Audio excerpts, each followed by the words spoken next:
आम्ही सगळे आलेलो आहोत आज सांगोलच्या यात्रेमध्ये। आधी पोटोबा मग विठोबा असं म्हणत आम्ही यात्रेचा प्रारंभ नारळ फोडून नाही तर पाणीपुरी पोटात घालण्यापासून केली। आणि आज आम्ही तिघच का दिसतोय कारण आई एका कामासाठी पंढरपूरला गेली होती आणि ती एसटीतून डायरेक्ट यात्रेतच भेटणार आहे आम्हाला। तोपर्यंत आम्ही आईची वाट बघत बघत पूर्ण यात्रा एन्जॉय करणार आहोत। तुम्ही आमच्या सोबत यात्रा एन्जॉय करा आणि यात्रा कशी आहे ही नक्की सांगा बरं का। परत आम्ही पॉपकॉर्न खाताना मग आई दिसली। बाबा म्हणले बघू आपल्याला शोधत शोधत कुठे जाते, म्हणून आम्ही गपचूप लपून राहिलो बरं का। पण का माहित बाबा आईला कसं दिसलं आणि तिने आम्हाला धक्काच केला।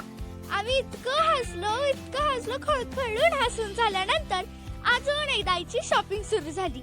इतके छान छान तोरणं होती, खूप छान छान होतं, डेकोरेशनचं सामान होतं, आम्हाला खूप छान वाटलं। परत दारांसाठी पण काही तोरणं घेतली, डेकोरेशनसाठी काही तर घेतलं, असं सुरू होतं बघा। अजून सुद्धा करतेच आणि तुम्हाला भूत बघायचे आहेत काही बघा भूत। आणि परत आम्ही रायगडमध्ये बसलो, सगळ्यात फर्स्ट सीटला आम्ही होतो, खूप छान वाटत होतं। परत आजीसाठी आमच्यासाठी प्रसाद सुद्धा घेतला। मग जाता जाता करताय ना सबस्क्राईब, बघा किती छान मान डुलवताय तुम्ही, ही सबस्क्राईब करा। बाय।